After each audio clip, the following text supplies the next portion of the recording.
Bonjour à tous. Donc je reviens donc avec le Smart Indenter Interface. Alors il a évolué en très peu de temps. Je suis allé très vite. Euh, donc comme je l'ai dit au départ, le projet c'était d'avoir un petit peu le même principe que Smart Indenter, que ce soit le 3.5 pour moi ou le 4.0 ou 4.1 pour ceux qui sont dans 64 bits et qui l'ont téléchargé en trial ou qui l'ont payé et qui ont une version entière. D'accord. Donc, il a évolué, je le disais tout à l'heure, énormément en très peu de temps, et je vais vous montrer tout ça. Alors, pour commencer, comme j'avais dit que ça deviendrait un XLA, ben c'est un XLA, tout simplement. Voilà, ce n'est plus un classeur, c'est un XLA. Donc, ce que je vais faire, je vais ouvrir n'importe quel classeur que j'ai là. Là, c'est l'exemple drag and drop. Voilà, sur multiligne, enfin multicolonne, le drag and drop multicolonne. Enfin bon, bref, c'est un exemple que j'ai fait pour DVP il y a quelques jours. Donc, au lieu d'aller chercher le XLA, le patin couffin, comme il est là, hein, pour le moment, je l'ai mis là. Je vais le déclencher comme si c'était un classeur. Voilà, tac. Et là, si je viens dans mon VBA, dans mon éditeur VBE, on voit bien que mon interface, il est là. Le XLA, il est dispo. Voilà, hop, voilà. VBA, Patrick Toulon, interface. OK. Donc, là maintenant, à supposer que bon, je l'ai comment dire, installé par la voie normale, hein, fichier. D'ailleurs, je vais le faire parce que sinon, je vais vous induire en erreur. Ça va être une catastrophe.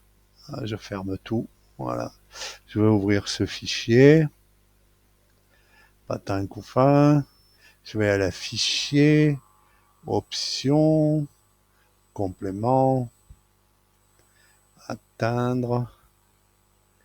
Et là, je vais parcourir parce que je ne l'ai pas mis dans mon dossier.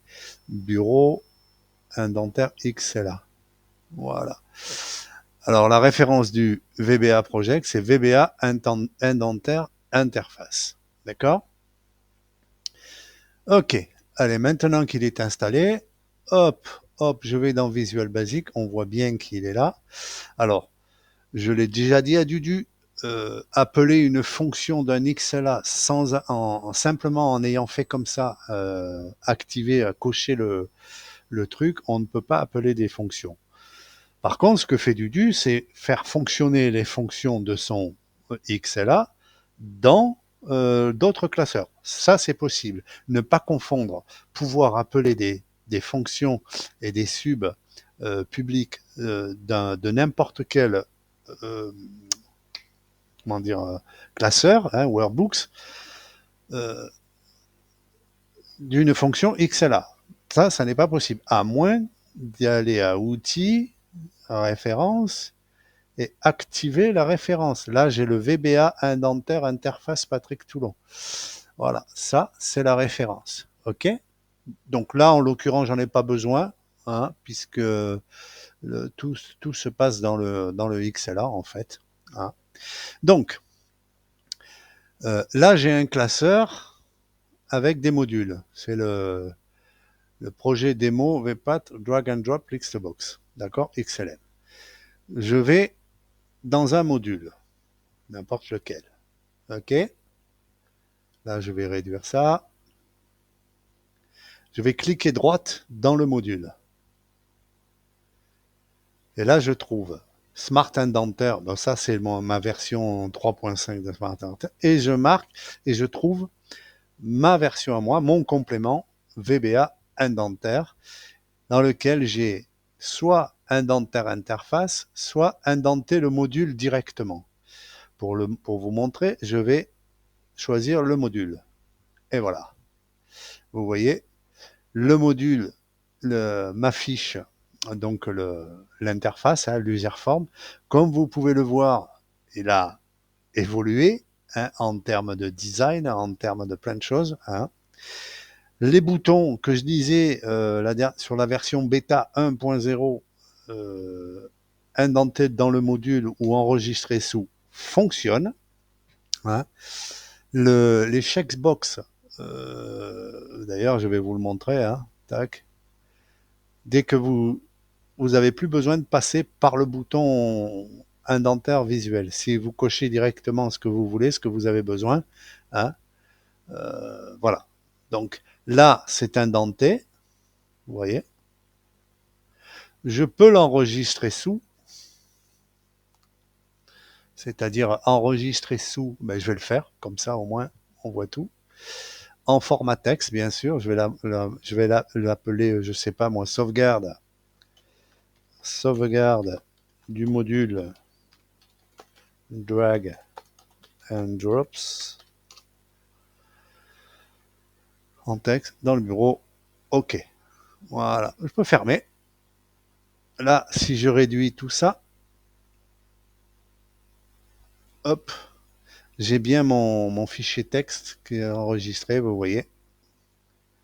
J'ai mon module qui est indenté, bien sûr. Hein. Alors, ce n'est pas un module exporté, hein. C'est bien juste le code du module dans un fichier texte. Ce n'est pas la même chose. Ce n'est pas une exportation. Entendons-nous bien. Allez, c'est parti, on continue. Maintenant, ici, je vais par exemple, j'avais un module exemple, voilà. Alors là, j'ai fait n'importe quoi. D'ailleurs, je vais même voilà, je vais même faire super n'importe quoi. Voilà, mon module est bon, mais l'indentation, elle fait pleurer. Voilà, elle fait mal aux yeux. Voilà, tout ça, c'est volontaire. Le commentaire, je le mets à perpète. Voilà. Ça, c'est un module bien pourrave. Allez, c'est parti. Maintenant, je fais indentaire. Je vous ai montré dans l'interface tout à l'heure. Voilà, je vous le remontre. Hein. Vous voyez, il me montre de suite, dès que je clique à droite dans le VBE, il va m'afficher mon interface avec le code du module sur lequel j'ai cliqué. Voilà, c'était ça mon but. Hein. Voilà, de façon qu'il soit vraiment machin. Et là, on voit bien que, voilà, si je l'indente dans le visuel, voilà, je peux faire. OK.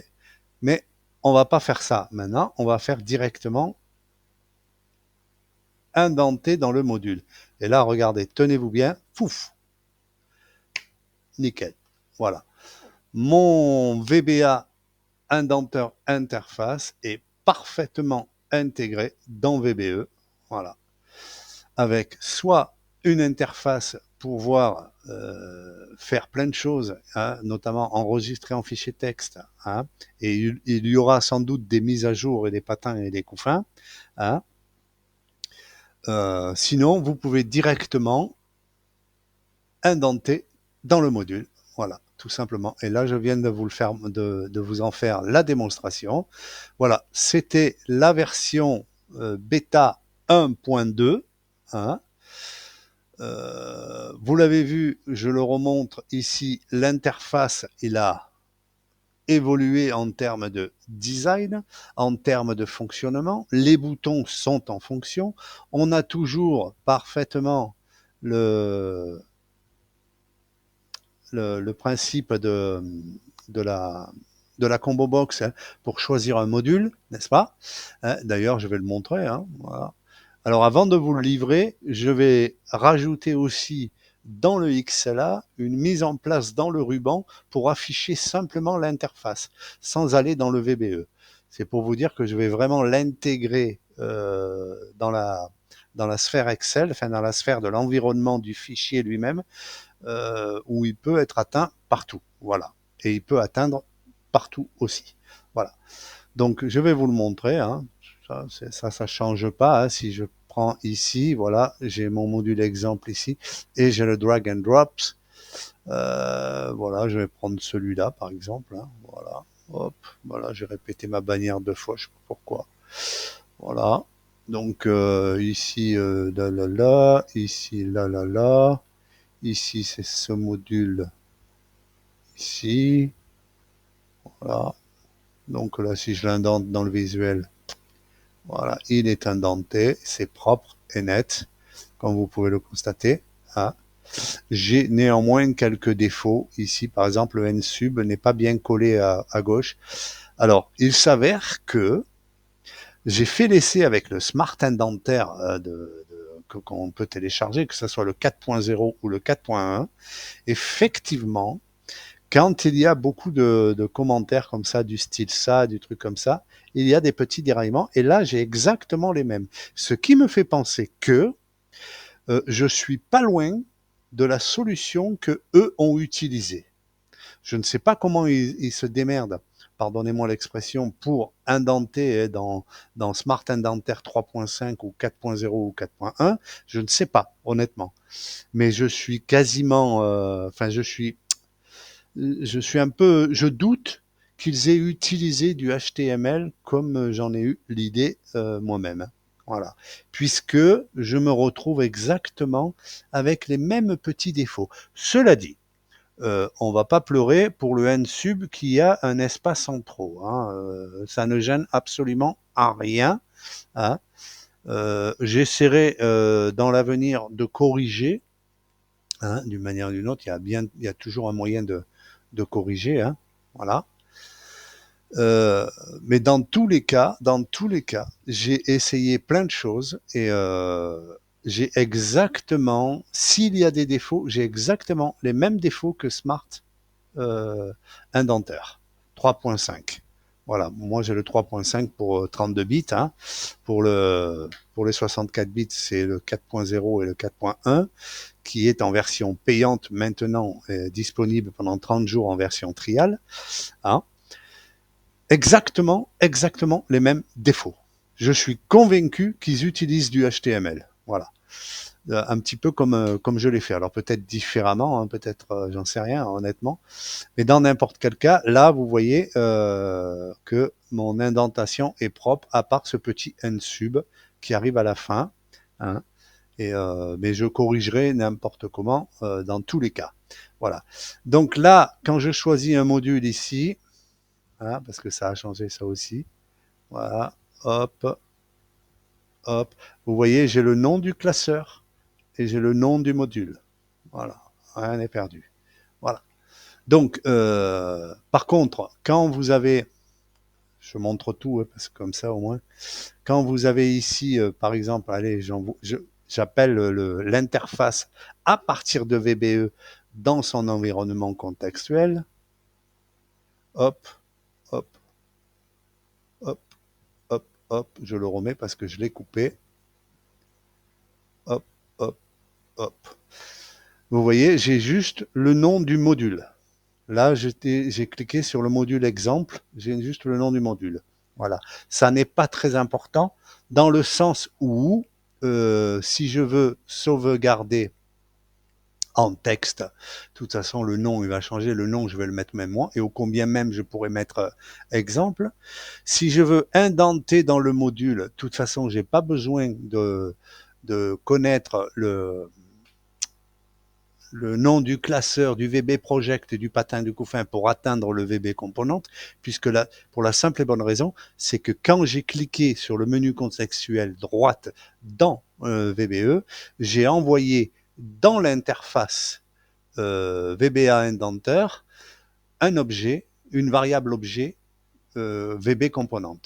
Donc, il va travailler sur le VB Component, quel que ce soit le parent project et le parent classeur. Voilà. Donc, dans n'importe quel cas, il ne peut pas se perdre. Voilà. Parce que c'est vrai que ça a été un problème. Hein. Je suis même allé jusqu'à me disputer avec ChatGPT parce que il me sortait des grosses conneries. Et voilà. Donc, j'ai préféré passer directement par une variable publique injectée à partir du menu contextuel dans mon interface, donc une variable objet VB componente, et à partir de là, sur ce VB componente, je fais ce que je veux. Voilà.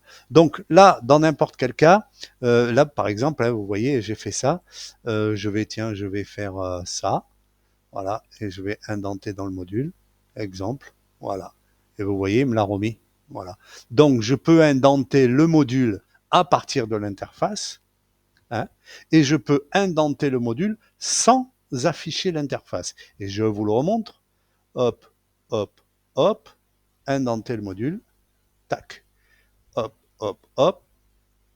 Ah, là, je l'ai éteint, excusez-moi. Là, il va falloir que je modifie quelque chose. Hop, pour remettre le menu. Voilà, là, je vais indenter le module, voilà, directement, sans passer par l'interface. Voilà. Donc là, il va falloir que je rajoute la réactivation du menu. Et puis après, ça sera fini. Bon, vous le voyez, je me répète, hein, il est plus joli. Enfin, moi, je l'ai fait comme ça. C'est pas définitif, hein. Moi, j'ai fait une petite image avec des chapes, là, que j'ai fait sur Excel, hein, que j'ai calqué en image, avec une petite étoile qui brille, patin couffin, voilà. Pas trop de chichi pampan, mais bon, ça fait plaisir d'avoir une interface accueillant comme ça, hein. Et puis voilà. Donc, c'est quand même plus, comment dire, bah, c'est quand même plus intéressant que ça, hein, entre nous, hein, voilà. Donc, enfin moi c'est mon opinion. Vous pouvez avoir le vôtre, c'est pas un souci. Dans n'importe quel cas, vous le voyez, le projet il arrive à terme bientôt.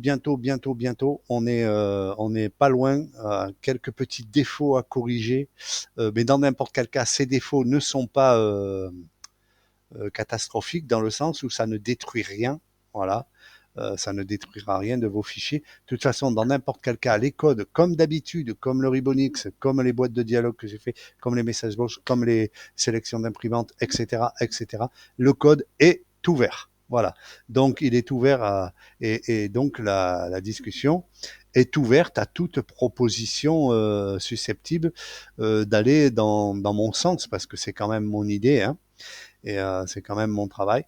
Et j'aime bien qu'on reste dans cette optique-là. Enfin, j'aimerais bien qu'on reste dans cette optique-là. Sauf si effectivement une idée est meilleure. Et alors là, il n'y a pas de problème, je vais plonger et je vais bûcher sur la question. Mais dans n'importe quel cas, si vous avez des propositions, par exemple des options supplémentaires, hein, à faire.